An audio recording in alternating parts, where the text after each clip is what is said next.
Welcome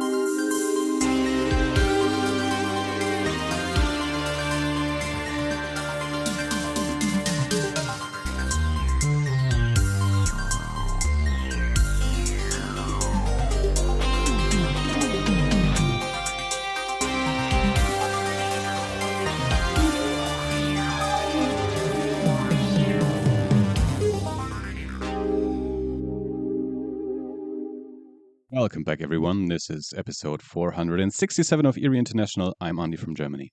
And I'm Dave from the UK. Hello, everyone. Dave? Yes. Last week, I joked that once we're doing a European topic, our American friend opts to not record with us. And here we are again, talking about a European topic. And who's not with us? Our American David.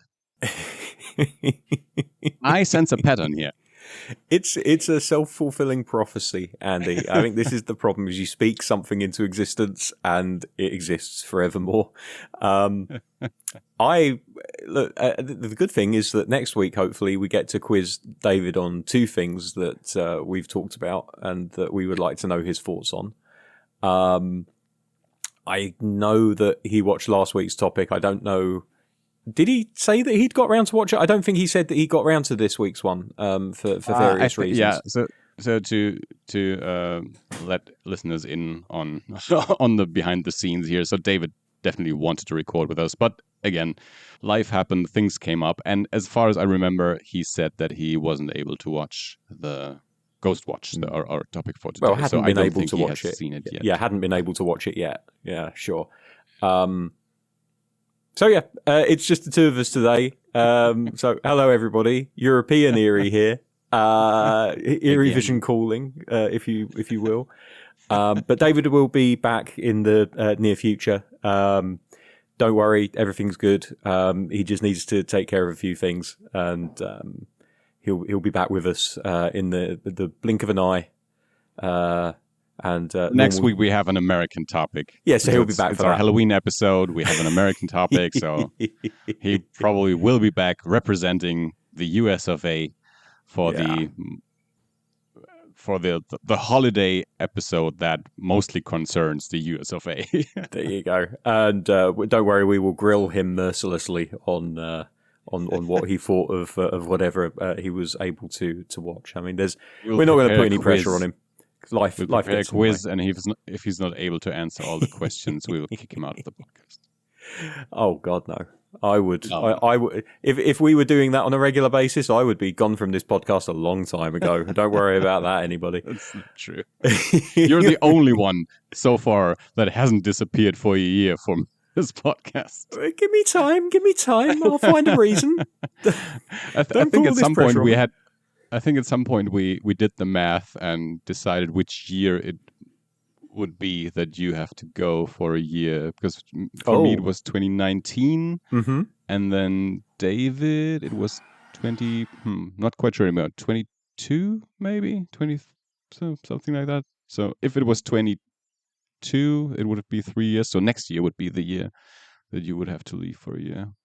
Well, they are bringing out the next Football Manager in November, and it's been 2 years since the last one was released. They had to cancel the one in between, so I guess that's as good a reason as any.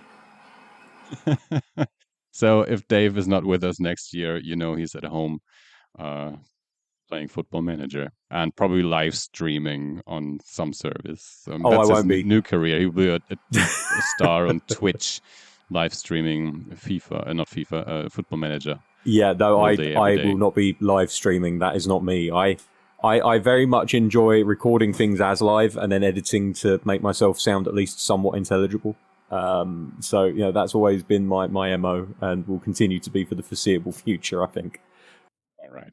So this is not a football or a video game podcast. This is a horror podcast, although we do speak about video games from time to time, and we might talk about one, or at least mention one, not too far into the future. A couple of weeks, maybe. Fingers crossed, yeah. But for now, today, it's Ghostwatch, our topic for the day, which is a Halloween thing. a Halloween topic, although it's not quite our Halloween episode yet. But why not have 2 Halloween things in a month? So, Eerie International, you found us. You love us. We know it. You send us all the love on all the social media services that we still look at, which is mostly Instagram. And we do have an email address, eerieinternational@gmail.com. And this week we do have an email to read to you, which I think I will just do now. Or, Dave, is there anything else that you want to talk about before we get? I think we've covered most of the opening topics, the opening barrage of information that we need to dump on the listening public.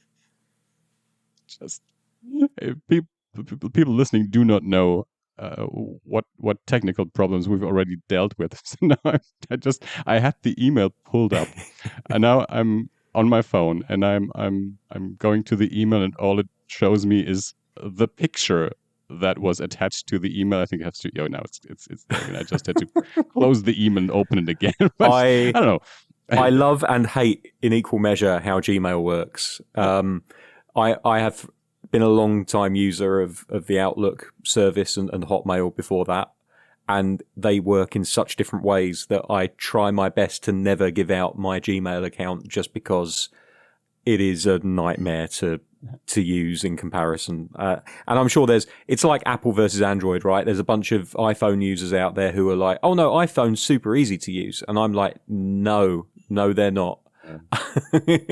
I've been a Gmail user for a very long time. I'm very happy with it. I think this was just a case of having multiple things open on my phone and switching from one to the other and back again. And yeah, so there's nothing wrong with it. Anyway. It's just getting used to one thing over the other, you know. Sure. Okay, so I have the email pulled up.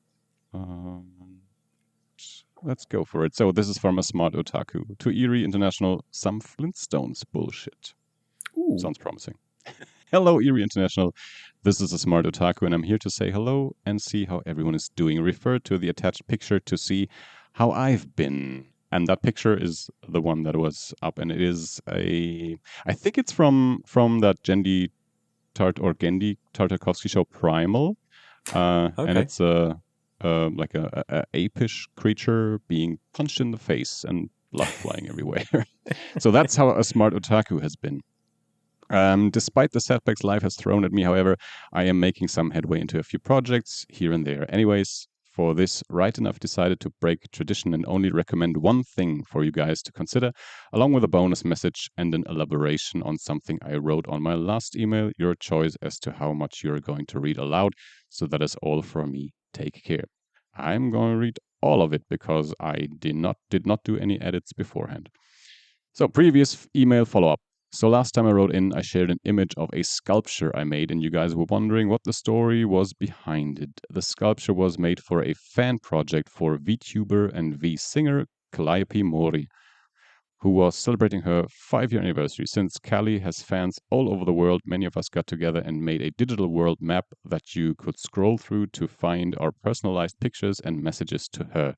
Since Callie's fans are often portrayed as skeletons, whom she lovingly refers to as deadbeats, and I am from the historic Wild West, I figured I'd make a skeleton cowboy for myself. The sculpture consists of an aluminum wire skeleton, is made from white, red, and black clay, and the skull is actually a limited edition membership ring that I bought from Calliope Mori's 4th year anniversary merch drop. And then he added some links for more info. That sounds pretty amazing. Seems like a very active fan base for that person. And then here comes his recommendation. And it's a film called Primitive War. He says genre, sci-fi, action, horror light, dinosaurs. Synopsis. Based on a novel of the same name, Primitive War takes place during the Vietnam War and follows a group of American soldiers who have been tasked with investigating the disappearance of a U.S. Special Forces team that went missing while exploring an uncharted valley. Shortly after the search and rescue unit reach the last known location of the missing team, they discover that the valley is home to a population of dinosaurs. With rescue being a few days away, the team is forced to go through the valley and along the way discover that the mystery behind the dinosaurs goes deeper than they could have imagined. when I read that his email for the first time, I was very intrigued by this and looked it up. And so there's a few books in this Primitive War series. It seems like there's like two books and then some um, uh, add-on books, spin-off thingies. And I watched the trailer for this film. So far, the movie is not available in Germany yet, but the trailer had me intrigued. I would like to watch it. He goes on, personal opinions. I initially wanted to watch this movie alongside Jurassic World Rebirth, but lost the chance due to Primitive War only having a limited release in the US. When I saw it pop up on Amazon Prime, I figured I'd give it a watch, and I honestly enjoyed it. The movie is nothing groundbreaking, and at times it can be a bit hammy with the story and characters, but it gets the job done. Primitive War knows that it's a dumb action movie with dinosaurs, and it doesn't pretend to be anything else. It's a story about a group of American soldiers in some Flintstones bullshit that are trying to survive being hunted by some Foghorn Leghorn looking motherfuckers and nothing more. What I personally like about this movie is the attention to detail when it comes to the dinosaurs and how the characters react to them. A lot of the dinosaurs weren't discovered until much later, and characters respond exactly as you would expect when seeing something like a Spinosaur or a Quetzal for the first time without having any prior context for them. Likewise, a lot of dinosaur media give their own justifications and excuses for why their dinosaurs look the way they do, but here they actually did put effort into making the dinosaurs look and act like the actual animals with very minimal liberties taken. Overall, I think it was a fun movie and worth a watch. So now, Dave, you have to help me with this bonus message because I do not quite get it. Right, so, okay. Bonus message. He says, they call me the smartest otaku live for a reason. And I'm pronouncing live because he adds A as in the letter A, not R. Live as in I live again, not this show was filmed in front of a live audience. So the smartest otaku live. I do not get it. Do you have an idea? I'm not 100% sure. It's been a while since we did any Gen An, so we don't hear from Otaku as often on the show, so I can only go on the things that I see them posting on the Discord server. And most of that tends to be either reaction to animation news or actually Otaku is one of our really active members in terms of contributing to a part of Discord called The List, where people will submit suggestions for things that we could review on the show. And I feel like Otaku manages to suggest more things than we would ever be able to get through in terms of especially with our current recording schedule, which is basically when all three of us have time, which never seems to line up anymore. But yeah, he's very, very active in terms of that. But I don't know off the top of my head if I remember. I mean, I've got a terrible memory anyway, as you're well aware, Andy. I'm not sure that I remember any references to that. It could be a reference either to the Calliope fandom, or it might be a reference to an anime that I can't think of right now. Maybe Otaku could just write in for next week and just correct me and you as to what that's all about. Could it be a typo? I don't know. I mean, I'm German, so I guessed as much. To me, there's there's probably several walls in maybe understanding this because the live I cannot do anything with this. It doesn't mean anything to me. Anyway, so there's another link in this email which leads to a Google Docs document. Here it says, forward. The following is a quick guide to the dinosaurs shown in the movie Primitive War in the order in which they appear in the movie. It is meant to help with identifying and better understanding the animals shown in the movie, but it is in no way meant to replace or contend with any actual scientific studies. I'm just a nerd with too much time on his hands. Sources: Wikipedia, the Natural History Museum of America, and YouTube. And then it's pages and pages of dinosaurs. The name, what the name translates to, year of discovery, description, picture, and for all the dinosaurs in the movie Primitive Four. As I said, Andy, prolific. Thank you, Otaku. Yeah, thank you for that email. I hope I can find this movie at some point. As I said, it's currently not available in Germany yet. I hope it will make its way over here in some way. As again, watching the trailer, it looked like a lot of fun. I think I mentioned it last time. I'm currently in a period where I'm keen on creature features and monster movies. I will talk about them later. So this dinosaur movie played right into that, and it also played into our topic from last week when we talked about dog soldiers and it being an aliens variation. And here with Primitive 4 we have soldiers against dinosaurs, which again is I think an aliens and predator variation. It looks like so. Speaking of a dog double soldiers, feature for dog soldiers. Yeah. Good. Speaking of dog soldiers, you posted, I think, an image in the chat after we'd recorded of the the front of the house that got blown up, and it was kind of in like a 3/4 side profile. And you could see all the scaffolding holding it up, and it was literally just the front of the house and the roof, and that was it. You must have seen that somewhere else. I had not seen that picture. Oh, have you not?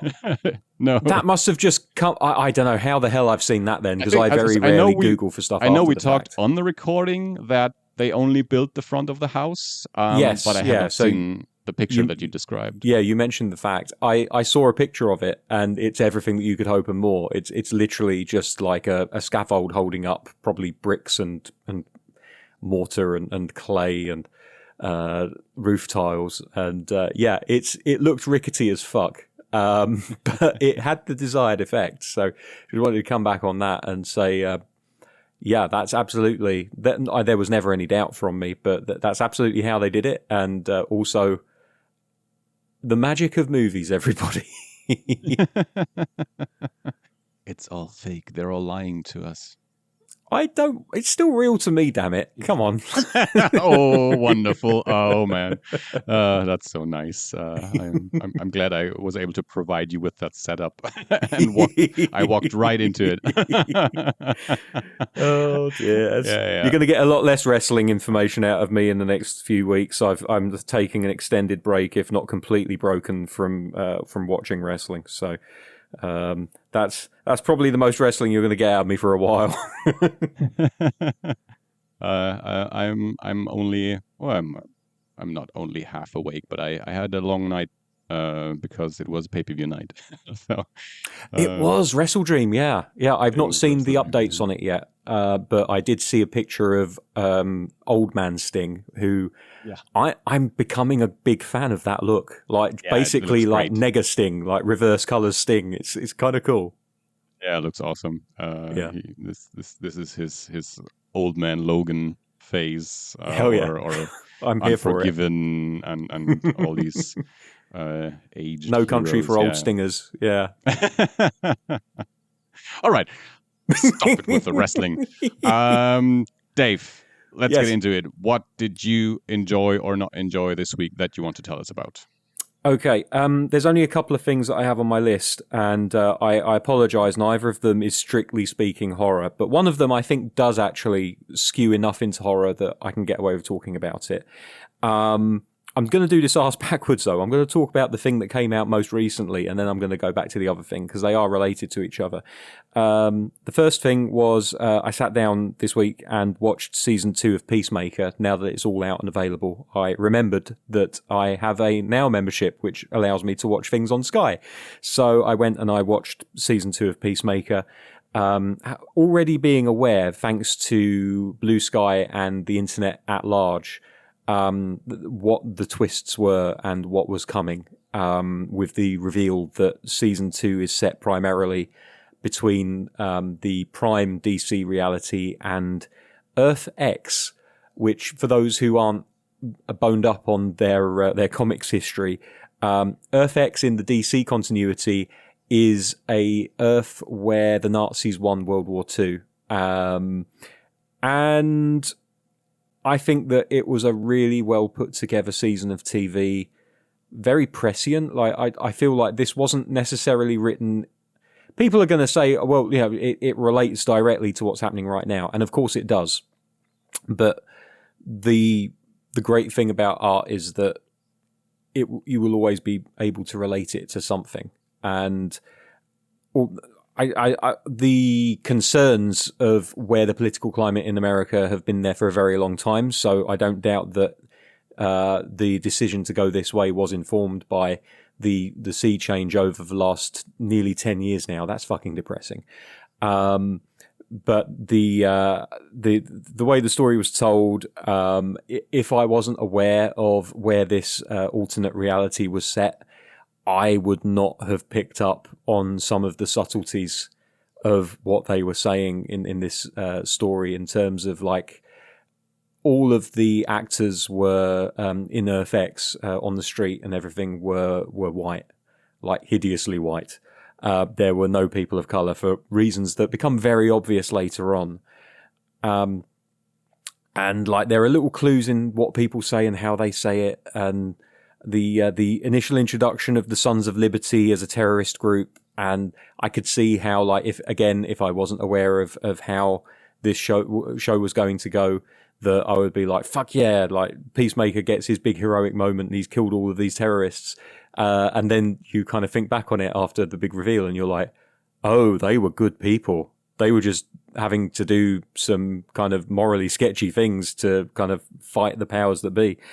I thought this was really good. Eagly gets to do a little bit more in this season, and there's a big fucking reveal that he may be a much more important character than we thought he may be at first. Something to do with being the Prime Eagle, which I'm not sure if that's a DC Comics thing or if that's something that James Gunn has invented, but I'm all for it either way. Like, if Eagly turns out to be some kind of godlike creature that all other eagles bow down to, then I can't wait for the episode where he leads an eagle rebellion against whichever movie monster of the week they're fighting.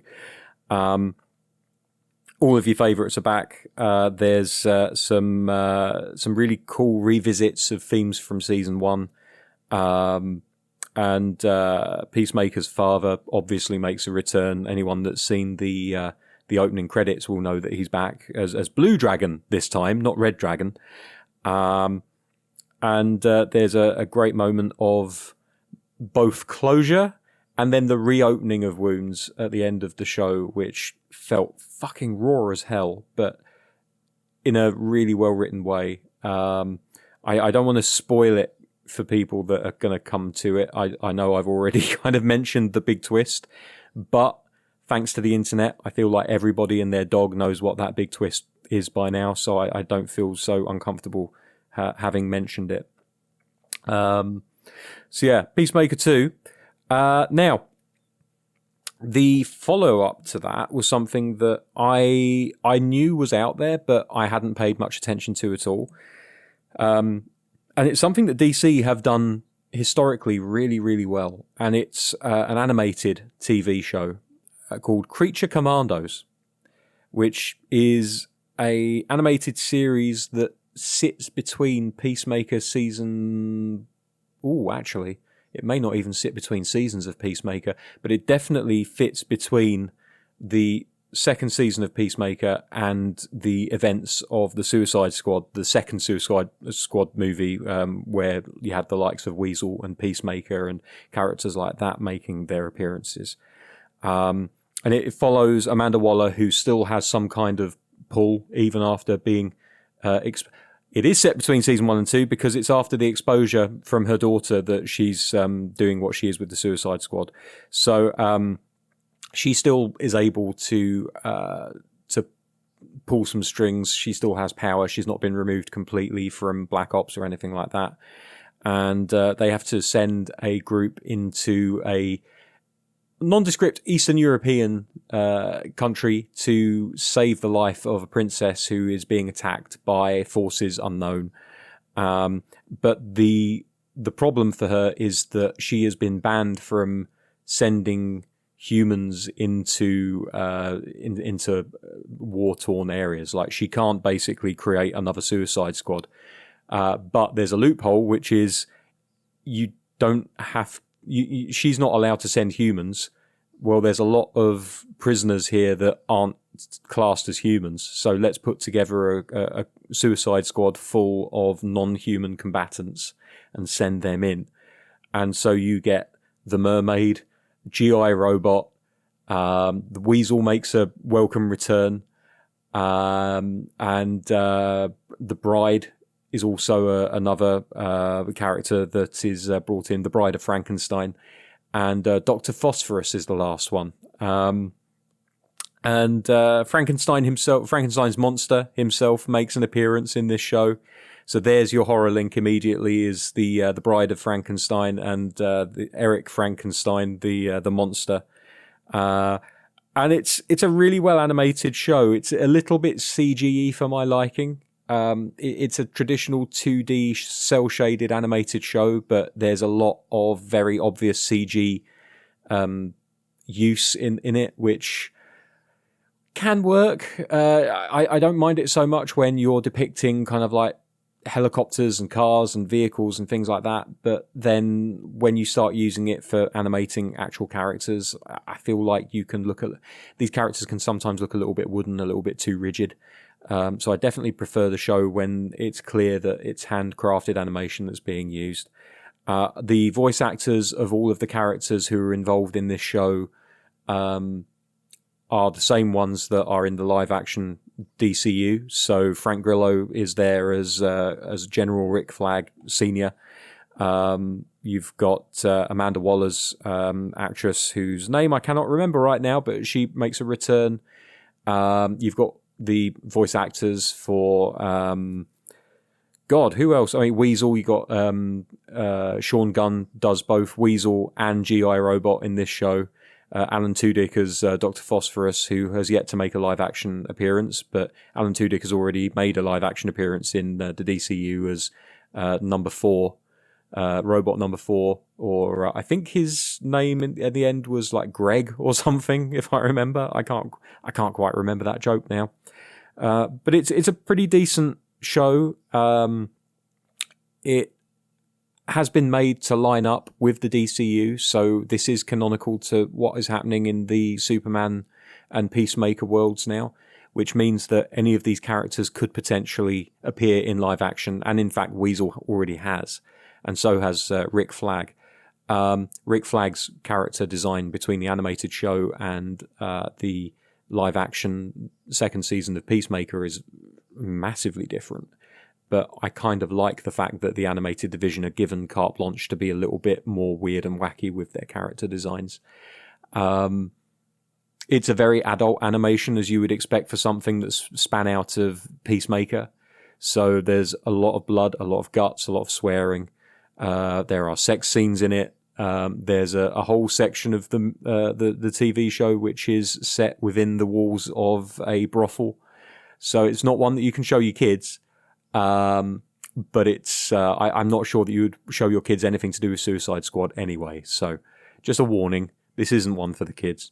But I found it very enjoyable, and the use of Frankenstein's monster and the Bride, I thought was a really cool little touch, which is obviously informed by the DC Comics. This isn't a new thing that they've brought in. The Frankensteins, if I can call them that, have been around in the comics for a good number of years at this point. I think at least a couple of decades. I could be wrong on that one. But I would recommend that as well. So that's all I've really seen this week. I've not been watching wrestling, as I mentioned. I've been watching a lot of YouTube videos, boring stuff like Tech Moan and My Self-Reliance, just watching people building log cabins and things like that.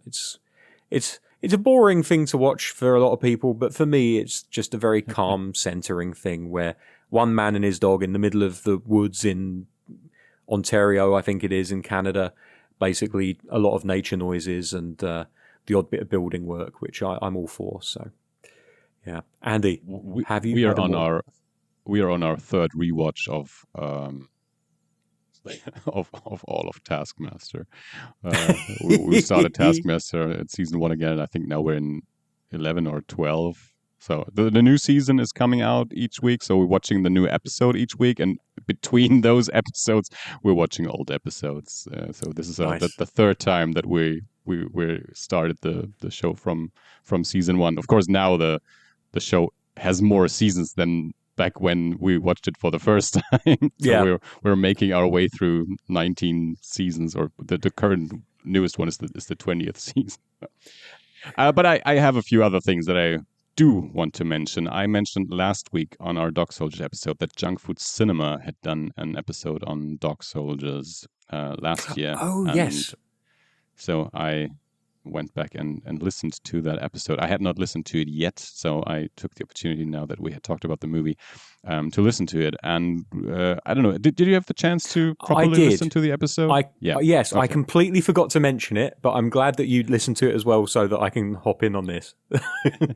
I think our main concern was if they had an explanation for was Megan the character's name? So we last week we weren't quite sure what Megan's deal was, and I said I don't understand her objective. I don't quite know what she's doing. And on that Junkfood Cinema episode, they did have an explanation that did not become clear to me when I watched the movie, which could have been just a language problem. I don't know. But yeah, they described it the way that Megan had brought all these soldiers to the home in the hopes that they would kill her family, basically, all those werewolves, so that she would have a way out of that family. And then at a point when she realized this is not working, my family's going to win, she then sided with her family again and let those werewolves into the house so that they could kill the soldiers, which I guess makes sense. As I said, it just did not become clear to me when I watched the movie, and again, could just have been a language problem or a focus problem on my side that I didn't catch that. I don't think it's a language problem, because I had the same problem that you did. I can see where they're coming from. I can get the idea that she's basically just playing the winning side. But they didn't really make that clear enough during any of her dialogue. So I don't think it's a language issue. It might be a focus issue. Maybe I wasn't focused on it as well either. I don't know. But for me, I think that a lot of the time I will be like, make it so that you don't have to explain everything through dialogue. Sometimes dialogue is the best way to get these things across, especially if in real life someone would need to explain something to you. Not everything can be picked up just through the actions of a person. Sometimes you do need to have that conversation with them to have them say, yeah, look, what can I say? I'm a survivor. I will side with whoever it is that gives me the best chance of surviving. And your odds just lengthened considerably. Actually, that's not a bad line. I might have to work that into something. But yeah, just something like that would have been it doesn't have to be a word for word, I sided with you because I wanted to be free, but now you're going to lose, so I better switch over to my family. It doesn't have to be that obvious, but something that at least alludes to the fact that she was hoping to be free of her burdens and make a new life for herself would have been something. I applaud them for finding that in that film. I don't doubt that is probably what was intended. I thought that episode was pretty good. They were a lot more positive on Megan than we were for the reasons that I think they kind of got to the bottom of what her motivations were. But yeah, I've not listened to a lot of Junkfood Cinema, and there were a few in-jokes that I was like, and by the end of it, I was like, yeah, I'm enjoying this. But I thought they did a good job of breaking the film down, definitely. I was glad to see that a lot of the things that we said, they also said. That always makes me feel a lot better about a show that we've done when I hear another show from someone else that is much better known and they touch on a lot of the same points as we do. Maybe they don't go the exact same way as we do on how they feel about something, but they bring it up and they discuss it. So yeah, and that's just because normally it's like when it's a two-hander and I'm one of the two hands, I'm always paranoid that I'm not holding up my end. So it's just a reaffirming kind of thing for me, really. So yeah, it was a good episode though. Yeah, just to give you some context, because you said that you haven't listened to Junk Food Cinema much. That episode was not a normal episode in the sense that the so Brian Salisbury is one of the main co-hosts, and usually C. Robert Cargill, screenwriter and novelist, is the other co-host. On that episode, Scott Weinberg filled in, because sometimes when Cargill is off shooting a movie, Scott Weinberg most of the time is the fill-in co-host. And if you are on Patreon, as I am, they have like a second series of podcasts that Scott Weinberg and Brian Salisbury do as bonus episodes on Patreon. So from time to time, you won't hear Cargill on an episode, and someone else will fill in. It's not always Scott Weinberg, but it's often Scott Weinberg. So that was one of those episodes. I think as I said, the episode was from last year. So Cargill was off shooting The Gorge or Black Phone 2 or something at that time. Anyway. So that's the Junk Food Cinema episode, and yeah, that if you've seen Dog Shoulders and you're interested, that episode is definitely recommended. And I've been a fan of the Junk Food Cinema podcast for a very long time, so I recommend that all the time. Another podcast that I want to recommend, The Spiel. So you've all heard us talk about the Kingcast, a podcast about Stephen King movies and books that's been going, I think, since 2020. I definitely listened to it in the pandemic, so maybe 2019, 2020, whatever. And Eric Vespi has another podcast. So I'm so sad that I'm blanking on the other host's name that passed away a couple of years ago. They had started a second podcast project, and they had recorded a few episodes, and then he passed away, and Eric Vespi is still doing that other podcast, which is called The Spiel, again with a different co-host, because they also continued the Kingcast with our a different co-host. Anyway, The Spiel is a podcast about Steven Spielberg movies, and they with guests talk about Steven Spielberg movies. And this week I listened to an interview episode, that they did with Ariana Richards, who was Lex, the girl in Jurassic Park. And it's her very first podcast. It's an extensive interview about her career. She was in Tremors before she was in Jurassic Park and a few other movies. And she did not do much after Jurassic Park. She became a painter, actually. She's in her mid-40s now. And she's a delight to listen to. She tells a lot of interesting stories and recounts happily about her time on Jurassic Park, on other projects. So if you want to hear some stories from someone who experienced the shoot of Jurassic Park firsthand, and from the perspective of a child as a very young actor, so it's a great episode, and they barely have to ask her any questions. She just tells stories and talks, and it's just fun to listen to. Those are the best. The Spiel with Ariana Richards, I think that episode came out earlier this year, and so you can go and find that. And now, so Dave, are you familiar with the trilogy of Gamera movies from the 1990s, from the Heisei era?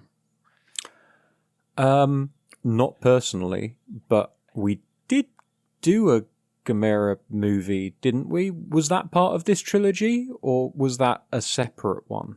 Or am I just imagining that we did that at all? So, I definitely have to go back and complete the list with all the episodes that we've done so far. It is very possible that maybe you and David did an episode on a Gamera movie while I was away. So it is possible. I definitely was not on that episode. Therefore, I could not tell you if you did that episode and if it was one of those movies. I feel like we might have done Guardian of the Universe, but that might just be a fever dream of mine. I'm not sure. It is very possible. But yeah, it gives me even more reasoning to go and finalize that list or fill that list with all the episodes that we've done since I started that list. Because I had the situation with a colleague this week where he said, "Have you ever seen that movie?" I said, "Yeah, I saw that back when it came out, 2017. Maybe you could do an episode on it." So maybe we did an episode on it. I'm just not sure anymore. I know we definitely mentioned it on the podcast. Maybe we even did an episode on it. I just don't know anymore. I need to look that up. I mean, anyway, so yeah. This is the thing. I would have been on that episode, and I genuinely can't remember if we did or didn't. So other people have got very little chance. Well, I mean, my memory is terrible anyway. But yeah, it's that is a list that we're going to have to work on. I do have a copy somewhere. I'm going to have to see what I can do with it. Yeah, I mean, I just have to sit down and type in the titles since I stopped that list. I don't know, 200 episodes ago. So I just have to do it. Anyway, so Gamera, Guardian of the Universe is one of the movies that I watched. So yesterday I watched Gamera, Guardian of the Universe, and Gamera 2, Attack of Legion. I have not seen Gamera 3 yet, Revenge of Iris or something like that. So yeah, there's these trilogy of Gamera movies from the 90s. They were all directed by the same guy, made by the same people, and they are regarded as some of the best kaiju movies ever made, and they've come up on my radar several times over the past few years when I looked into kaiju movies, and I talked about the Camp Kaiju Monster Movie podcast recently. I've been listening to a bunch of their episodes, and they brought up that series at some point. And one other thing that I that gave me a shove to finally watch these movies was David recommended a YouTube channel years ago to us, Up From the Depths, a YouTube channel that talks about kaiju movies. And I've not watched many of their episodes, but some. And recently they released an episode that is a compilation, and they describe it like, so the video is called The 8 Greatest Kaiju Movies of All Time, and they describe it like this. This video is a compilation of all the very rare 5-star kaiju movies I have reviewed over the years in order of their release. These are the best of the best, the masterpieces of the genre, the greatest giant monster movies of all time. So, yeah, so every movie he reviews, he rates, and then there's no new content in this video. It's just literally all his 5-star reviews put together and released as one video. And the list of his 5-star reviews in order of release of the movies is King Kong, the original from 1933, Godzilla, the original from 1954, and then Gamera 2 and Gamera 3 from the 90s, and then Pacific Rim, Colossal, Shin Godzilla, and Godzilla -1. So these are his 8 5-star kaiju movies. And yeah, and when I saw that, I did not watch the video, especially the Gamera parts, because I knew I wanted to see these movies anyway. I even had, like a couple of years ago when I was going through my back issues, I had one on while I was doing health exercises, so I did not quite watch it, but I don't even know which Gamera movie it was. Anyway, so yesterday I watched the first 2 of this trilogy and had a great time with them. So they're 90s kaiju movies with fantastic suitmation and miniature photography, and they're, at least the versions that I watched, are 1.5 hours. They just get going from the beginning. A half an hour into the movie, Gamera shows up, and then it's monsters beating each other up and shooting beams and rays at each other, and it's they're a great time. And I found it very interesting that among all these Godzilla and King Kong movies, Colossal and Pacific Rim are from different production companies and franchises, but yeah, Gamera 2 and 3 that he had those among his 5-star reviews. I thought, yeah, let's finally go ahead and watch these movies. And I had some time yesterday, so I watched number 1 and number 2 back to back, and now I will hopefully soon make the time to watch the third movie as well. So I do recommend those if you're interested in fantastic Japanese kaiju movies and plastic model cities being destroyed by men in suits in monster suits. these are great examples for that. I have found myself watching Tokyo Calling by Atarashi. Oh God, what's in it? Atarashi Gakko. Gakko, yeah. Substantially more than I should be recently, and I wonder if that's down to the kind of kaiju / Beastie Boys-ness of it. So yeah, maybe I need to get some more 90s kaiju movies in my life. Yeah, as I said, those are definitely a lot of fun, and at 1.5 hours, they're a great length for those types of movies. And more or less anywhere you look, if you look into kaiju movies, those movies come up as some of the best.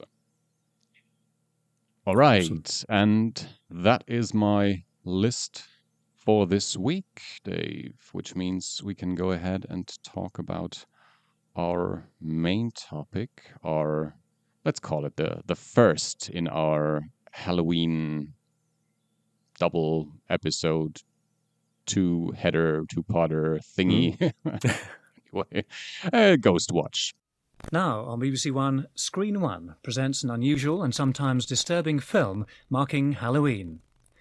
Over the centuries, there have been countless reports of ghosts and ghouls, but the line between fact and fiction has always been unclear. Using the modern idiom of the outside broadcast, Michael Parkinson, Sarah Green, Mike Smith and Craig Charles star in Ghostwatch. Ghostwatch is a British supernatural horror pseudo-documentary television film first broadcast on BBC One on Halloween night 1992. Written by Stephen Volk and directed by Leslie Manning, the drama was produced for the BBC anthology series Screen One by Richard Broke, Ruth Baumgarten and Derek Nelson. Despite having been recorded weeks in advance, the narrative was presented as live television. During and following its first and only UK television broadcast, the show attracted a considerable furor, resulting in an estimated 1 million phone call inquiries to the BBC switchboard on the night of broadcast, comprising a mixture of complaints and praise for the program's unique presentation.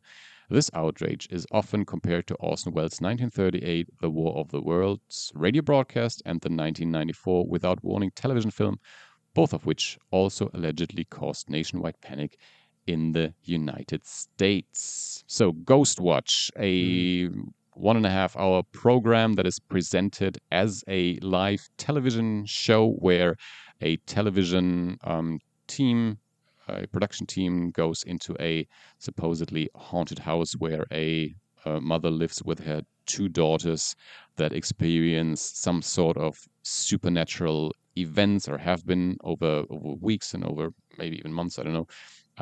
And on that night, Halloween night, they send that camera team there, and they have some guests in the studio and over the phones, and they talk about supernatural experiences, and they try to find something in that house on that Halloween night. And it is presented as one continuous 90-minute television program that, if you did not catch the opening credits where a writer was credited for the program, you could believe that this is a live television show that is actually happening right now, and there's some weird supernatural shit going on.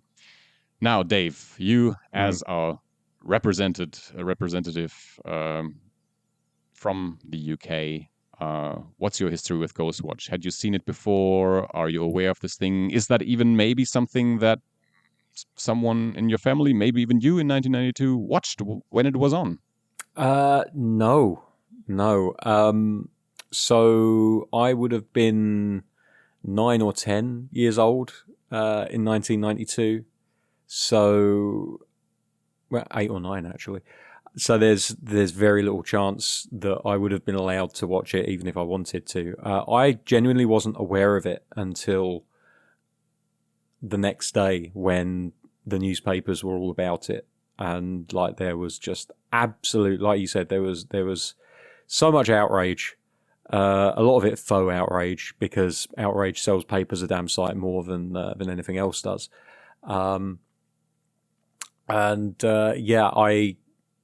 I learned almost all that I knew about that show in the first couple of days from the newspapers and things like that.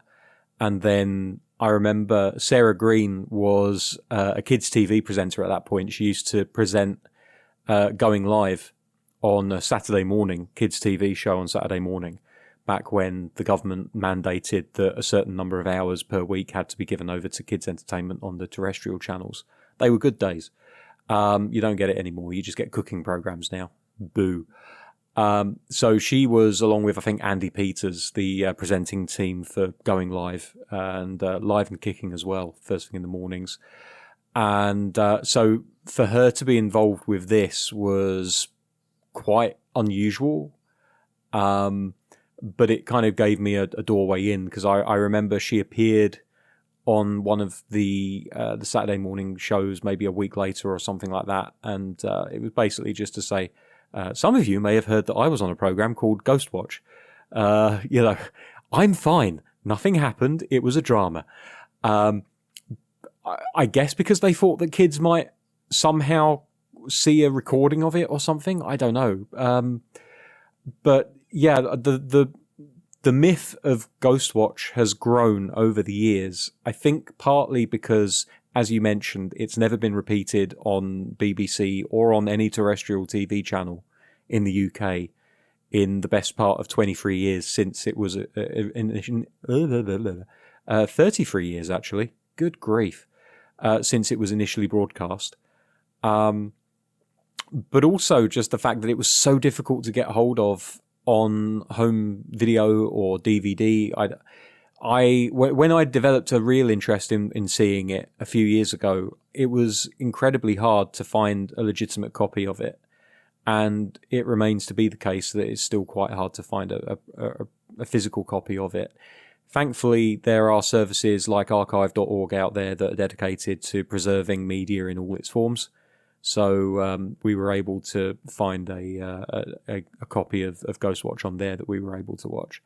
But I think the way that it was presented, the fact that they used real TV presenters using their real names, they were set up in the Crime Watch studio. I think now this is something that maybe as a native of the UK and remembering late night BBC and even kind of early evening BBC TV programs, there are certain aspects of this show that I recognise very clearly as being robbed from other things. The first one being that the setup was very much Crime Watch, but just with ghost added and crime taken away. They had like the two banks of phone operatives, and they would have people ring in. Now, when Crime Watch was a thing, it was a case of, we're going to show you a reenactment of a crime. If you have any information about it, please ring in, and we'll take your call on the switchboard, and we'll read out your messages, etc., etc. Essentially, it was the exact same formula as Ghostwatch, except that the reason for calling in was a lot more real, and some would argue a damn sight scarier. So they used that technique. They used that very studio. They even had like the wall that you shine light on and you can't see through it, and then you take the light away and you can see through it, all that kind of stuff. So wait, I'm sorry to do this, but let me interrupt you just for a second, because I was not aware of Crime Watch, but now you describing it, I thought maybe I know a similar program that was on TV in Germany for a long time, and Crime Watch is actually based on that German interesting program that did the same thing, reenacting real crimes and trying to find or trying to get people to call in that may have some information to solve these actual crimes. Yeah. Gotcha. Yeah, we've got a long history of seeing German TV programs and being like, yep, we're having that. I can't remember. The whole world is doing that with British television. So the US have based some of their most critically acclaimed, especially sitcoms and of course also reality television programs for decades. They've based those on British shows. Oh yeah, like a lot of TV is a case of we see something that works and we try to adapt it for our audience. Like I can't remember the name of it, and you'll tell me immediately, Andy. But there was a light entertainment show in Germany for many years that was like 2 or 3 hours long, and part of it was celebrities were on a panel and they would be presented with these challenges that members of the public would do, and they would basically say whether or not they thought that member of the public could do it. And we took that part of that entertainment show and we basically turned it into its own show called You Bet. I think the German version of the show ended up wrapping up after the host quit after an accident where somebody was going to jump over a car and he got caught by it and was either paralyzed or killed. Paralyzed. Sorry, say again, Andy.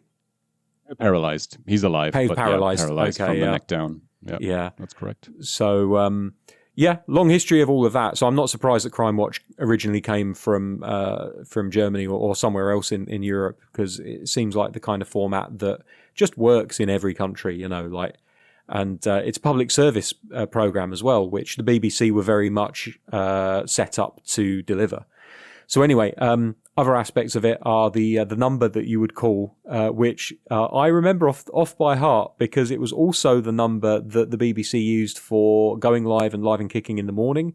It was also the number that they used for any other BBC show where they wanted you to ring in, and it was 081 811 8181. Later, it would change to 0181 811 8181. That's how I remember it, because kids remember songs. So they only had 5 operators on that line, though, which is why so many people, there was so much panic, because when people were ringing up to basically either contribute stories or ring up to complain, if they were lucky, they would get one of the 5 open lines. And what would happen is they would be put through, and there was apparently a message saying, "Thank you for ringing up. The program that you're ringing about is a work of fiction. But if you do have a ghost story that you would like to tell us, please leave a message after the beep," etc., etc. The problem was, as you can imagine, and as you mentioned, there were over 1 million calls placed to the BBC switchboard. 1 million calls into 5 phone lines doesn't quite work over a 90-minute period. So a lot of people were ringing up and they were just getting the engaged tone. They weren't able to get through. And that caused even more panic, because a lot of those people were ringing up not realizing that what they were watching was a work of fiction, and getting an engaged tone wasn't helping them. It did cause a lot of panic, and it's one of those programs whose legend has grown over the years, and it's almost got a reputation now that doesn't do it any favors when you come to it watching it for the first time, because it's talked about as being in the same wheelhouse, as you mentioned, as the War of the Worlds and things like that. And not to take anything away from the team behind Ghostwatch, but I just don't think it's on that level. Possibly because of the era it was made and the fact that you can very clearly tell that the kids are acting. And when we did an episode on War of the Worlds on the radio drama, and it seems like reports on how panicked people actually were during that radio broadcast might be overblown as well. Yeah, but I do think that there's something about the War of the Worlds drama that feels a little more legit. Maybe because it's radio, so you don't have to worry about how people look all the time when they're delivering the lines. Like you've only got the voice to go off of. Maybe the fact that it was a simpler time back in the 30s when, it was it the 30s actually? I forget now, Andy. I thought about that as well. I thought 30s too, but was it before the war? I would actually. So when it would have been early to mid 30s if it was that era. Yeah, I think it was that early. Let's look it up, because I don't want to. I'd say 40s, but Oh, it didn't say on the Wikipedia. I think I read that. I read it earlier. Where's my Wikipedia article here? I think I read the 1938. Yeah, here it is. Okay, interesting. Okay. So yeah, pre-war, but a little later than I thought it was. So I don't know. Like I do think the War of the Worlds probably had more of an impact than this did, but that's probably just biased towards something which is so well known and has that legacy behind it of people talking about how it caused so much panic. So that isn't the opinion of someone that was there and experienced it in the same way that I experienced the aftermath of Ghostwatch. Even as an 8 or 9 year old, I was largely oblivious to it, but I did see the media of it, and I do remember Sarah Green coming on to talk about that she was on it, and that everyone should calm down because it was all fine. But I never watched it at the time, so yesterday was actually the first time that I got to sit down and watch it in its entirety. I have seen clips of it through YouTube. The algorithm's a wonderful thing. After you watch a certain number of things to do with ghosts or horror in general, it will start to tailor itself to that. And I did get served a few years ago a clip of the end of the program. One other thing I would say, and then I'll stop going on and I'll give you a chance, Andy, is the fact that I started to mention that they had all of these TV personalities who were appearing as themselves. The camera crew appeared as themselves. They used their real names. But also, I don't think that you can underestimate the amount of gravitas that having someone like Parkinson hosting your program can bring to a project. Michael Parkinson is TV royalty in the UK, or was TV royalty in the UK. Unfortunately, he passed away a few years ago. And he was such a serious guy. Like he basically rose up in the 1970s. He had a very famous interview with Muhammad Ali. I believe he interviewed who else did he interview? It was mainly UK stars that he would interview, but he had a little bit of crossover, of international crossover. He was on the same level for me as Frost was, and bearing in mind that that Frost had interviews with Nixon, and I think he interviewed Ali as well, and he was very, very highly regarded. But Frost was always more of a political leaning interviewer than he was anything else. Whereas Parkinson was much more kind of entertainment orientated. He would interview the big US stars when they came over, and he would interview all of the UK stars and everyone in between. And so to have him hosting a program like this did lend it an air of legitimacy that I think that if you got someone else hosting it, and I won't denigrate anyone by saying particular people because they don't deserve it, but if you had a lesser light helming this program, I think that it wouldn't have come off quite as genuine as it did. And like I said before, there are cracks in the veneer. There are certain things about this show that just, they don't hold up. I think that the kids' acting isn't great. I think the mother's acting at times feels a little bit wooden. If you're that invested and you don't realise that it's a show, if you tuned in 5 minutes late, as you mentioned, Andy, like if you missed those credits, you could be forgiven for believing that it might be legitimate, especially if you're a bit of a wuss like I am. You might be so caught up in what's happening that you don't pay as much attention to the performances.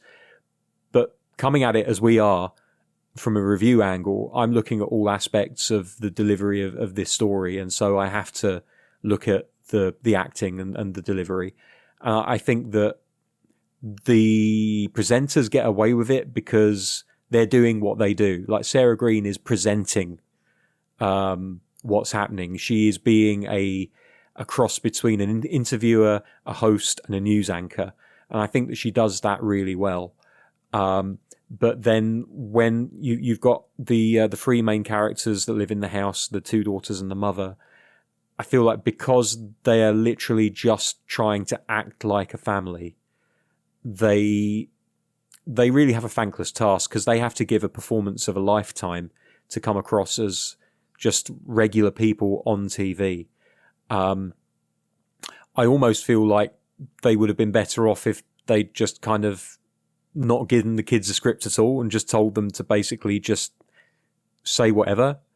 But that would have caused a lot of chaos, I imagine. So I think overall it's a really solid program, though. It's never been done since. After 33 years, this is the only time they ever did Ghostwatch. And it was kind of ahead of... It's a weird thing because although it's been linked to War of the Worlds and it absolutely takes a lot of influence from things like that, in a strange way, it's also quite ahead of its time. The fact that it's presented as a real thing, it's presented as live, outside broadcast, they're pulling off these things like pictures falling off of the walls. I think that The Haunting of Hill House, the recent Netflix version, owes an awful lot to this show in terms of, and I don't think it's knowingly owing it, by the way, but the fact that this show really plays with the idea of blink and you miss it, there's a guy in the background kind of stuff, really, really reminded me of the Haunting of Hill House. And the way that ghosts were hidden in plain sight during that show. And I'm getting goosebumps thinking about it now because that show was fucking brilliant. I think it was both ahead of its time and also owes an awful lot itself to what came before it in the likes of the War of the Worlds. It's a strange mix, but I think that's definitely the case.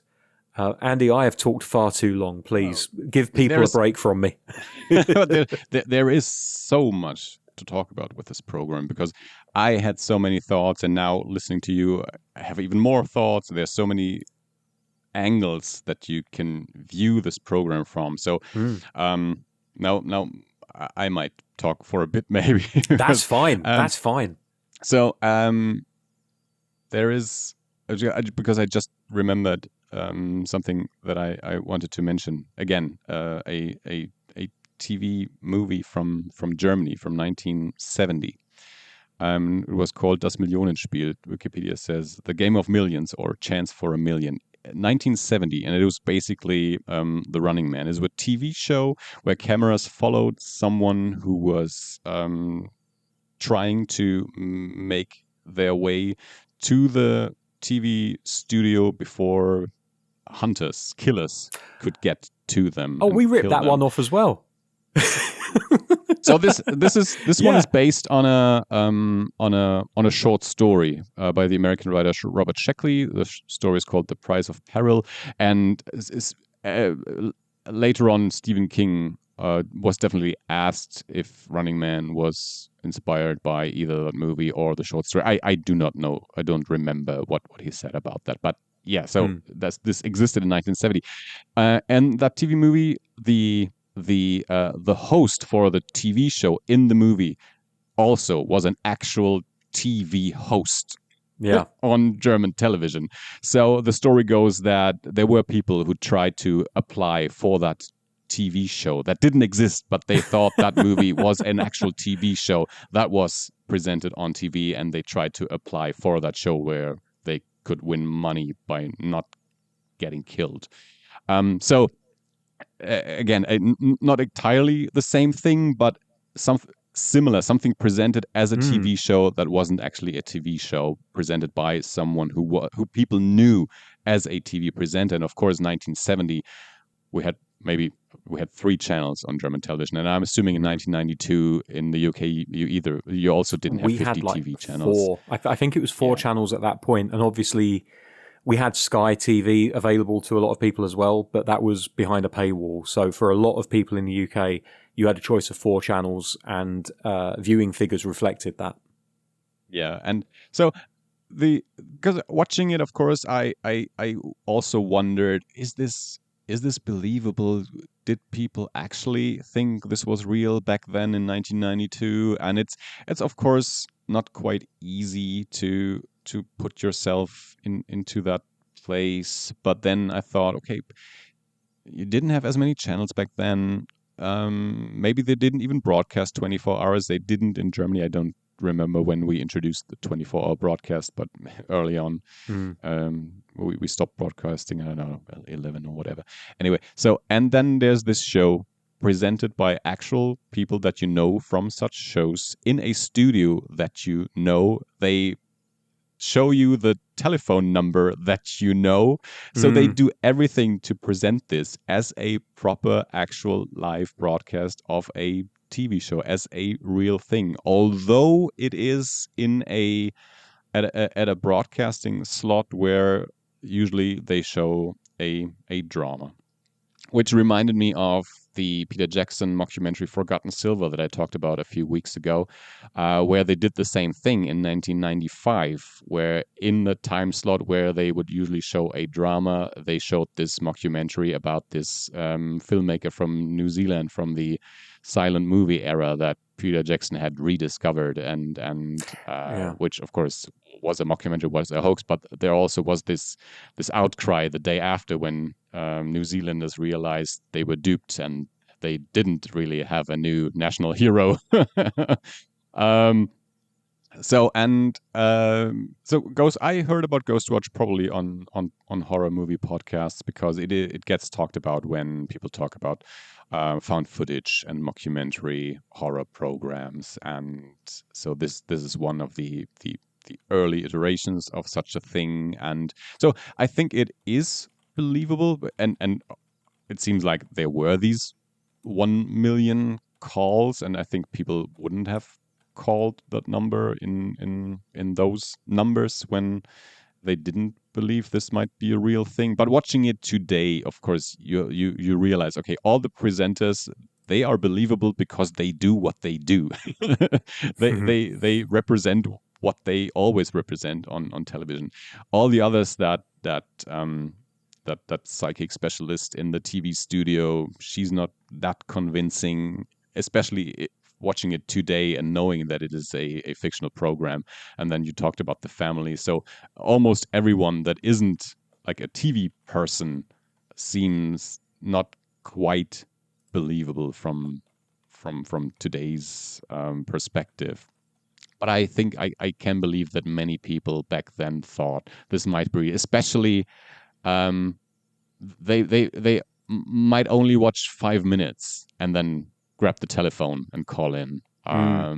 They probably didn't watch 90 minutes and afterwards said, "Oh man, this was real."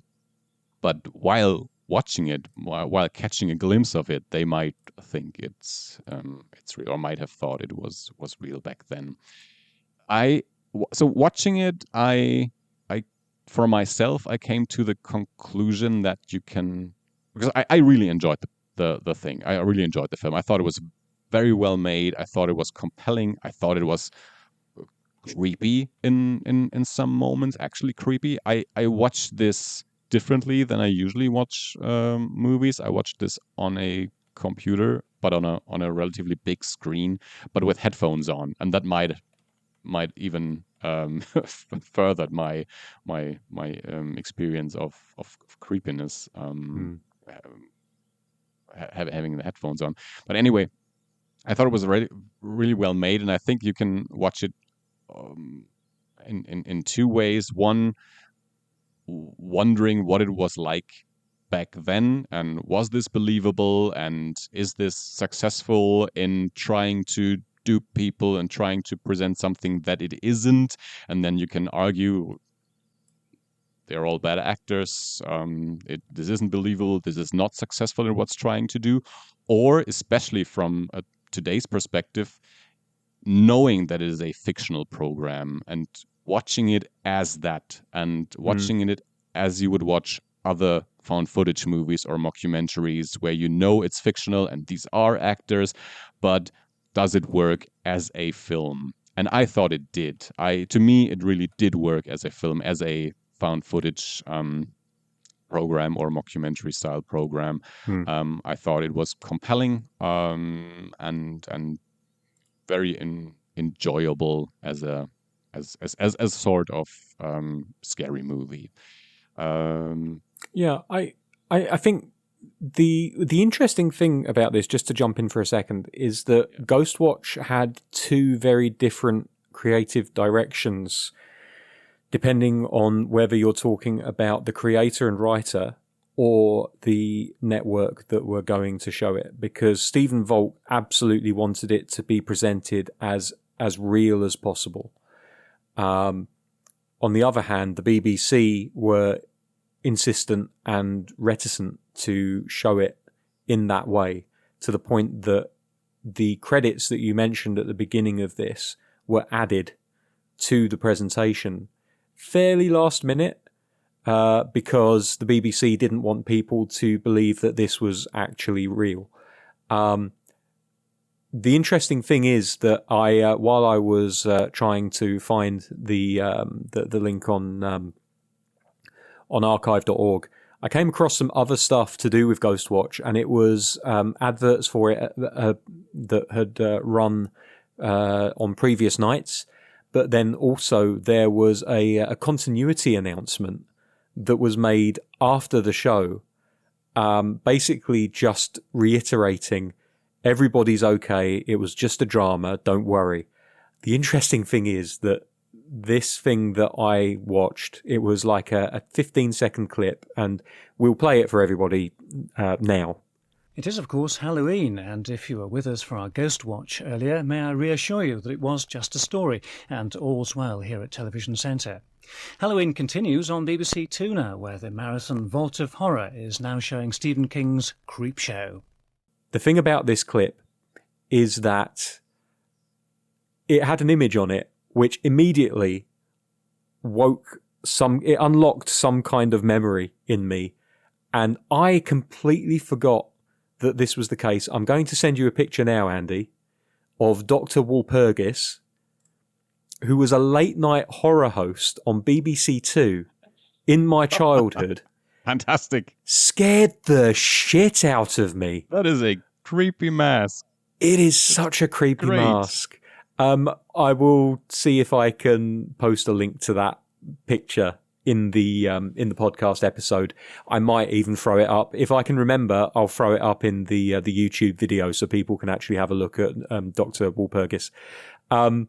So he was basically our crypt keeper, and he would, on a late night, 11 o'clock, I think on a Friday night or a Saturday night, he would be the front man for, in the traditional way that a lot of American TV has, like Elvira and Vampira and people like that. He was our horror host. I don't think it lasted that long, unfortunately. But the moment I saw that image, it just immediately transported me back. And I was like, oh shit, I remember this dude. He freaked the fuck out of me. It's such a great design.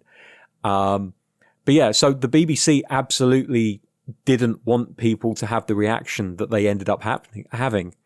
And I think that Stephen Volk basically ended up getting exactly what he wanted, which was people watching this and buying into it and believing it enough that they would call up and have a emotional, visceral reaction to what was happening.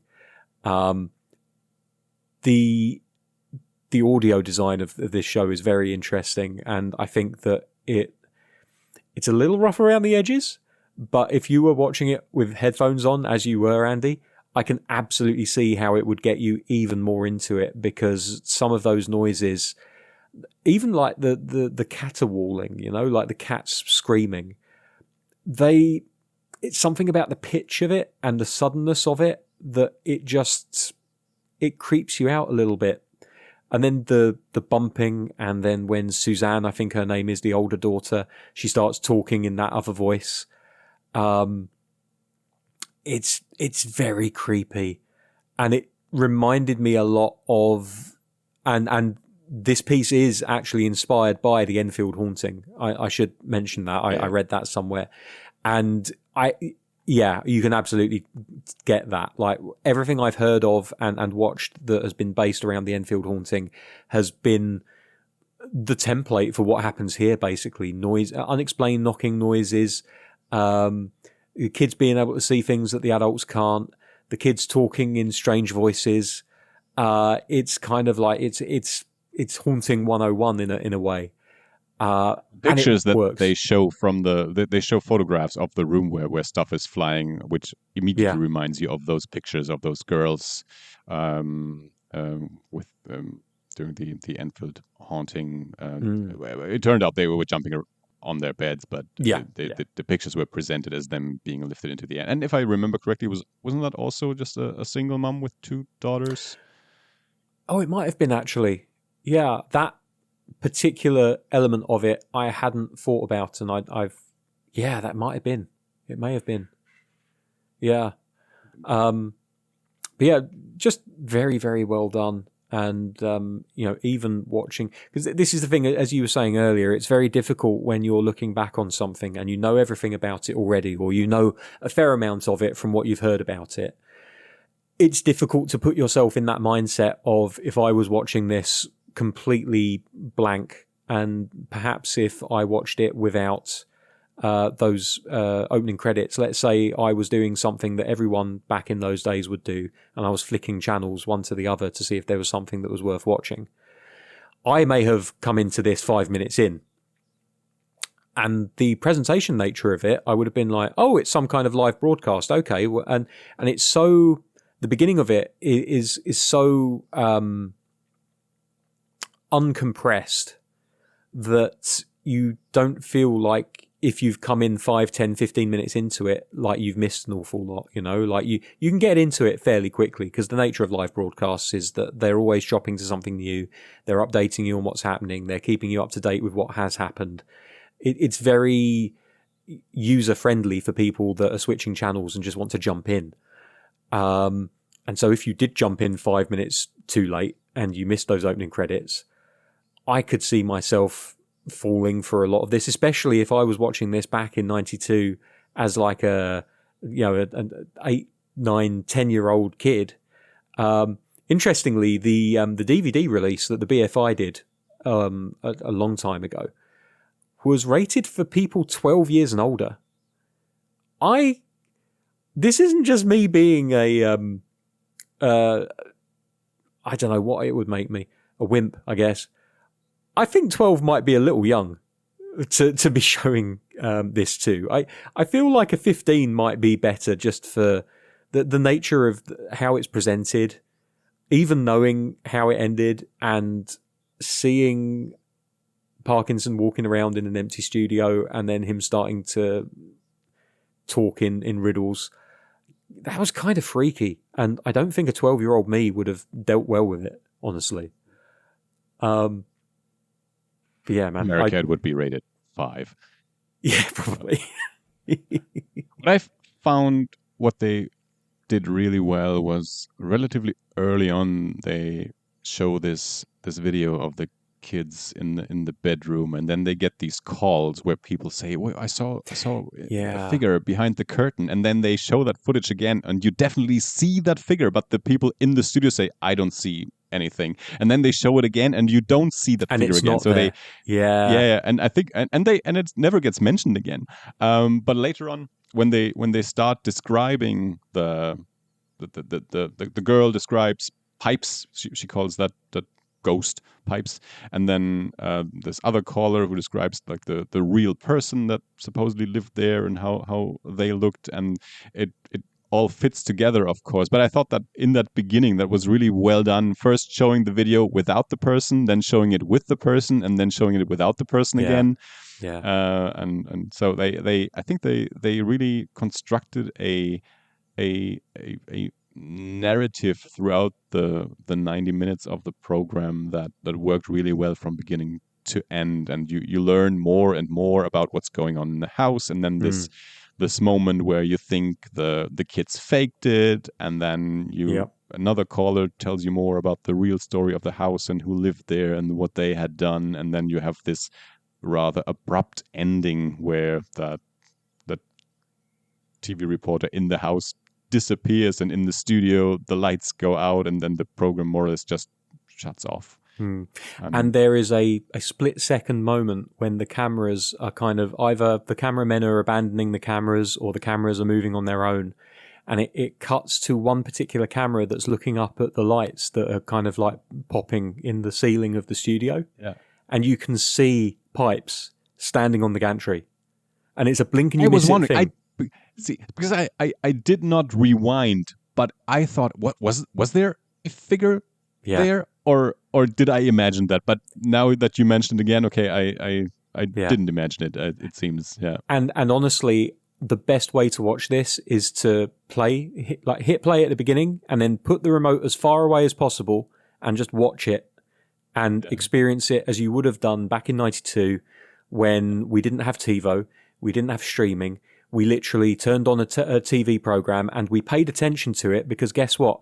If you miss something, unless you're recording it on VHS, you ain't going to see it again. And even if you do want to see it again, you have to wait until the program's finished and then you can go to the tape and you can rewind it. And it's going to be grainy as fuck. It's not going to look anywhere near as good as the TV broadcast. And you may or may not see what you're looking for. And I think that's where that curtain thing that you were talking about was so well done because you see it 3 times in total. The first time, you're naturally going to be drawn to the kids and to eventually when things start getting flown across the room, you're going to be looking at that. You're not necessarily going to be looking at those curtains. Then the second time, the caller calls up. She says, I saw someone in the curtains. They show it for the first time and they make it so that you can absolutely see Pipes standing in front of the left-hand curtain immediately. And then they wind it back again. And this is the only opportunity you get to rewatch a scene in the entire broadcast. The rest of the time, it's just one and done, right? The second time, as you said, initially you don't see Pipes at all. They're showing you the undoctored footage this time.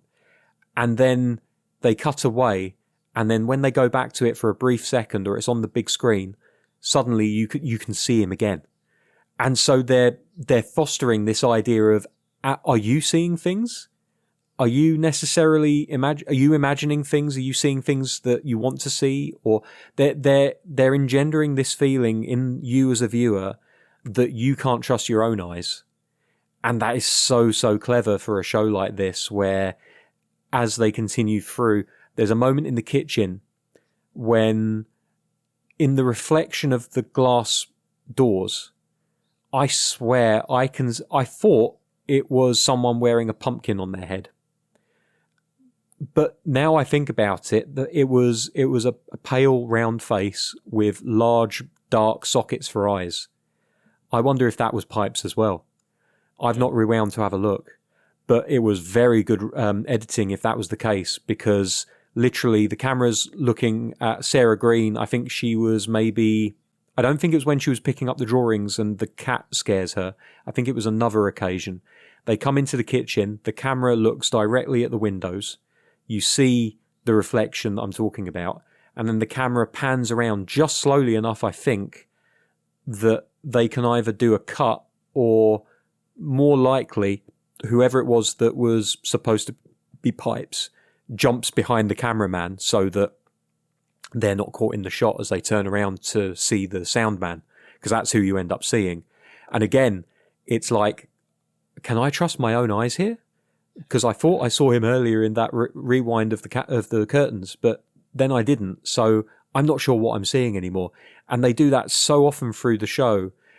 And this is something where, again, I mentioned The Haunting of Hill House earlier. That show, I doubt there were very many people who watched that without reaching for their remote and rewinding to have a look and see if what they saw was actually what they saw. The first time I did it was the ghost on the stairs. And I was like, I think I saw something. And I didn't know that there were hidden ghosts at this point. I was watching this without all of the articles that were saying, oh, here are the 28 hidden ghosts in The Haunting of Hill House. And so I rewound it because I was like, I thought I saw something there. And there's a fucking face looking at me through the spindles of the stairs. And I was like, you motherfucker. And after that, I was like, okay, I need to keep an eye out for this because I feel like I'm going to see more of them. And honestly, that freaked me out more than the rest of the show did. But again, I feel like I would have been creeped out maybe even more if I was like, I thought I saw something and then I started noticing things as I was watching, rather than being able to rewind and confirm I did see something. Because it takes a little of the magic away, and it makes you less unsettled because you're like, okay, this is what they're going for. And then the aspect of Ghostwatch being live and allegedly real life just adds an extra layer on top of that, where you're like, oh shit, like this might actually be happening. Man, it's so well done. Genuinely so well done. And I don't know if they could get away with doing another one now. And I don't mean that in terms of like the censors letting them or whatever, because the censors will let you do a lot these days. I mean more from a point of view of like, people are very cynical, and the moment that they bring it out, like there's already going to be someone online saying, this new altered reality TV show, blah, blah, blah. Like, we've had so many reality shows in the UK where we think it's real life, and then it's like, oh no, it's written. The Only Way is Essex. My mum's rewatching that at the moment because reasons. And that purported to be a reality show, and they ended up having to put like a card at the beginning of the show saying, we've zhuzhed this up to make it better for you to watch. And it turned out it was completely scripted. So people are more cynical about these things now. So I don't think it would have the same impact today that it did back then. Also, you have the fact that you can rewind TV, and the internet just makes everything just so accessible at your fingertips. And I kind of miss the time. You could get away with this if it was like a cinema exclusive and they made you put your mobile in one of those little zip up foil bags or something like that, you know? If they found a reason to do it, like as a live event, this would work so well. Like if you just didn't immediately go onto Twitter and Reddit. Yeah, of course. But like if you went to like a secret cinema style thing and it was like come to a ghost thing, like a ghost investigation, that could maybe work. But I'm kind of sad that the era where this would work has kind of passed us by a little bit now, and now we just have to admire the cleverness of how things are done, rather than maybe being fooled into thinking, oh shit, this is happening. But two things. I think so. I said two things and immediately thought, oh god, do I even remember the second thing I wanted to mention? You'll get there. Yeah. So the first thing. Oh yeah, I have it. The first thing I have to pedal back a little, because in 1992, I think by that point we had more than 3 channels. But the program looks like it's almost from the 70s because of its graininess and the old TV presenter. So my mind immediately went, we only had 3 channels back then, but in 92 we had more channels than 3, but still not the amount of channels that we do have now. Sure. The other thing, because we talked about the believability of some of the performances and the presentation. Yeah. To me, the least believable moment was when they suddenly start just making coffee in the kitchen and the cameras stay on them. They are not really doing anything for the viewer in that moment. It's like, usually I think you would cut back to the studio, or you would still in some way talk to the camera, but at some point they just talk amongst themselves in the kitchen and they start making coffee and chit-chatting, and that was a moment where I thought, okay, this is not how TV works. I think this would not have gone through back then. The director would have cut to the studio. Michael Parkinson would have said something or something. That was a weird moment. That felt more like a behind-the-scenes found footage moment than a moment from an actual live TV broadcast. Agreed. I think that something that I would have liked if they just tweaked ever so slightly is the in-studio expert, Dr. I can't remember her name. She talks about, at one point she just blurts out, we've been holding a seance. And I don't doubt that like she was able to come to that conclusion off of the evidence that she had in her head. It would have been nice if she had spelled it out, or at least tried to explain why we'd been holding a seance. And I get the idea that like we're all experiencing this together, even if it's through our televisions. Like, yeah, that's fair enough.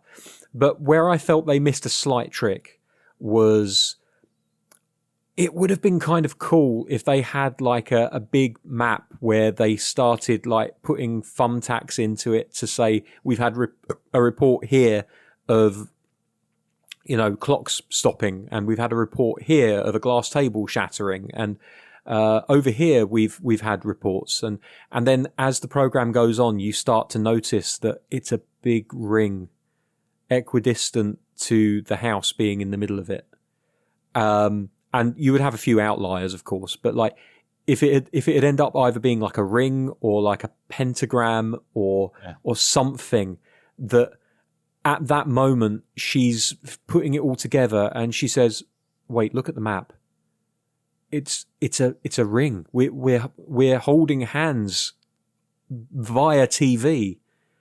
Everybody has contributed to this being the world's largest seance, and you know we're the house is slap bang in the middle of it, but all of the TV signals, they're all coming here." And at that point, like, you know, the wind can start blowing and the lights can go out, and you can have the big end moment where Parkinson gets possessed and starts talking about whatever the hell he's talking about.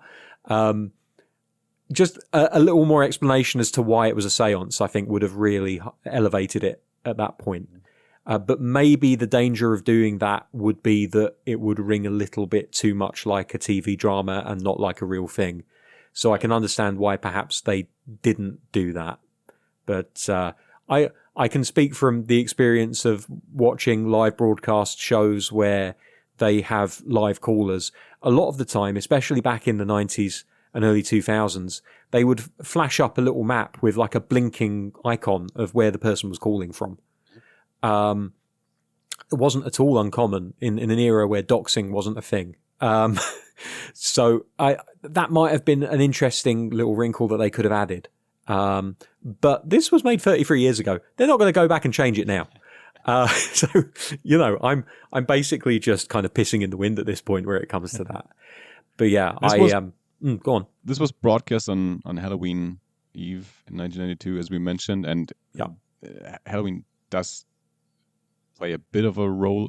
So the house is decorated, and we see some kids outside in costumes. And you've mentioned in the past that Halloween is not as big of a thing in the UK as it is in the US. Of course, neither is it in Germany, but some people do celebrate it a bit at least. So and this being from 1992 and them using Halloween as an element of the show makes me wonder if that contributed in any way of people believing this might be real or not believing this might be real because it being Halloween. But I can't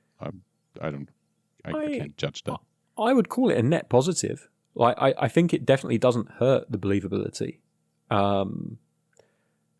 They talk about in the program that that expert, I think it's a conversation between that expert and Parkinson, where they say that today being Halloween, do you think this makes it more likely that we would experience something in the house? And she says, yeah, I think so, because Halloween is a night where the ghosty world is more connected to our world than in other nights. So. The often used reference of the veil is at its thinnest on Halloween night. Yeah. Phrase that I was not able to think of. That's why it's cool, because it's not the phrase that she used. It's not the phrase that she used. So I was just thinking about all of the other properties that we've watched over the years where, like, you know, it's set on Halloween and they talk about how, like, the world of the living and the world of the dead is much more connected. It's actually the one that comes to mind is Book of the Dead, which isn't even based around Halloween. It's based around the Day of the Dead, a Mexican and Spanish observance. I think more Mexican than Spanish, actually. But still, like, it's the same basic idea. It's like, you know, the Day of the Dead is when you kind of visit your loved ones' graves and talk to them, because it's the day that they're most likely to be able to hear you and be with you, I guess. So I do like the fact, actually, just going on a tangent for 30 seconds, that the culture around the Day of the Dead is focused a lot more on connection with lost loved ones than it is about ghosts and ghoulies that are going to haunt you. It's a much more comforting holiday, at least in the media that I've seen it represented.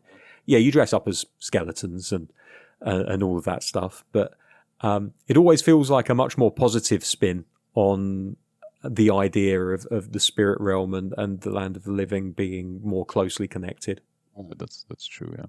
So I thought this program was fantastic. I think it's a great watch. I think it's something, if you have not seen it, especially during October, if you're looking for something that you haven't seen yet, it's very well worth watching. If you've seen all the found footage movies, and especially if you like those kinds of things, I think this is a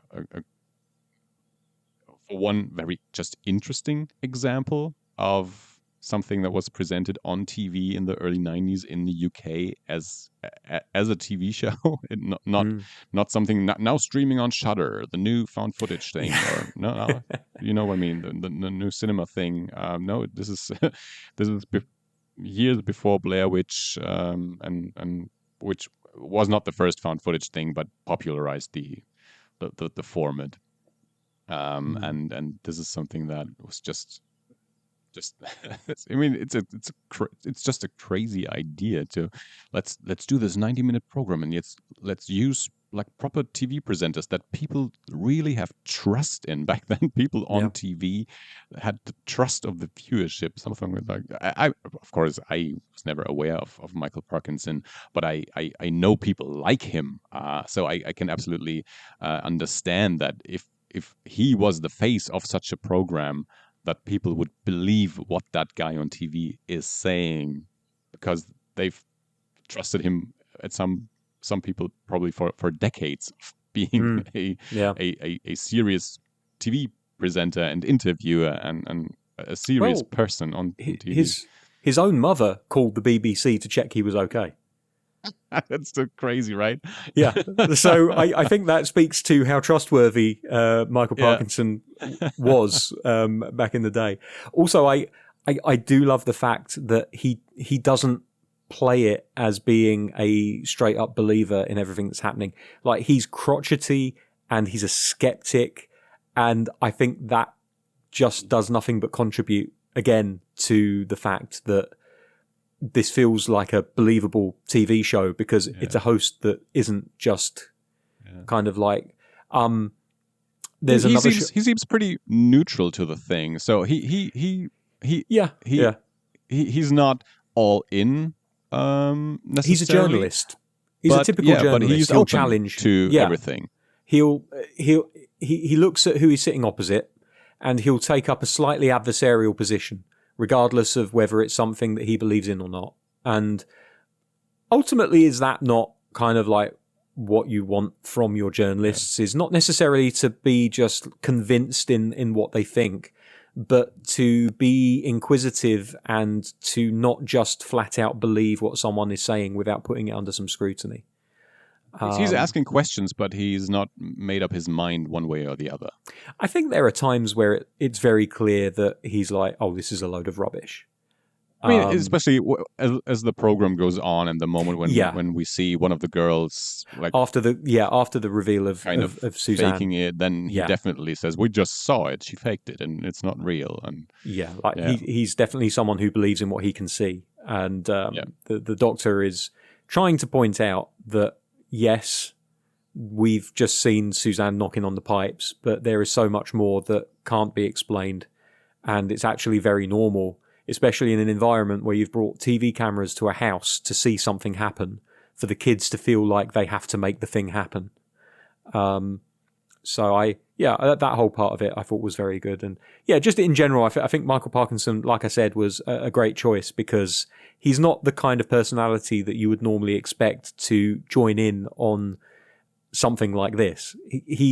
He was, despite the fact that he was an interviewer of entertainers and sports people and things like that, he was very serious. He did like the odd joke, like, he'd have a comedian on and he'd have a good laugh, but he never really felt like the kind of guy who would make this kind of show. which made his casting all the better because it just led to this feeling of legitimacy that I think caught a lot of people off guard. As I said before, I think you can probably put down Michael Parkinson's involvement in this down. You can put it down as one of the primary reasons why a large majority of the people who believed that what they were watching was real did so. Just because of the legitimacy that he brought to proceedings in the studio. Yeah. Again, I think we both recommend the film, the program, the show, whatever you want to call it. If you have not seen it yet, I think it's very well worth watching. As you know, I'm not necessarily a huge fan of found footage movies. I like some, but it's not a genre that I'm immediately drawn to. I need to be convinced by found footage content, and of course this is a little bit different. I think I thought about that. Is this more found footage? Is it more mockumentary? I think it sits somewhere between those two genres. I think I'm more willing to go along with a mockumentary than with a found footage thing. But this I was absolutely entertained by, thrilled by, engaged, scared by at point, or at least creeped out at some moments. And I'm glad I watched this. I thought it was really good. Yeah, I really can't think of much else to say that you haven't already said, or that I haven't already said in the body of this program. So I think the best thing that I can say about it, similarly to what you just said, is that despite knowing exactly what this was, it still creeped me out at places. And I thought that everybody on the presenting side did a fantastic job. I wouldn't even call it a criticism of the actors. I just think they're put in a very difficult position where most actors have the benefit of playing a character to people who know that they're playing a character and they're willing to kind of join in with the suspension of disbelief. And that means that you can make choices as an actor that a real person wouldn't necessarily do. So this is a really difficult job for any actor, let alone kids that are being asked to do this as well. So it's absolutely not a criticism of them. I think that they did a fantastic job for what they were asked to do and what they were doing, what they were doing in the show. It is the weakness of the show if you're trying to argue that this is a 100% believable TV show, but I think that they do enough that again, the sound design is creepy enough and off-putting enough, and there's enough happening in the later half of the show that I think you don't pay so much attention to how people are acting so much as what's happening around them. And it becomes less acting and more reacting. And at that point, it sings. It really does. And I think a massive, massive bit of praise needs to go to Sarah Green, because from presenting the show, from interacting with the kids, talking to Parkinson down the camera, to even making a cup of coffee. I completely agree with what you were saying about the coffee scene. I do, however, think that there was this subgenre of reality British TV show that kind of came around with changing rooms, where you would see people doing very mundane things and the camera would linger on them, and it was kind of like cozy, comfy reality TV. It might be a bit early for this to be part of that, but I didn't mind it, but I completely agree with what you're saying, that normally any other show would cut back to studio because it's not a particularly interesting thing to be watching. But yeah, it's a great show. I think everyone should watch it. I'm glad that I finally got round to watching this. It's been a 33-year odyssey of thinking I should watch this and never actually getting round to it. I think mainly because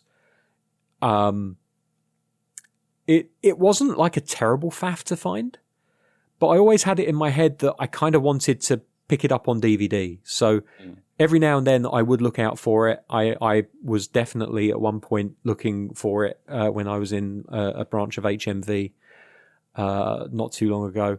And the opportunity to pick a copy up has never presented itself. And so really this show being the impetus for watching it has been a real blessing, as it often is where it comes to me and horror movies, because there are so many movies that we've covered over the years that I would not have got round to watching if it hadn't have been for either you or David saying, let's watch this.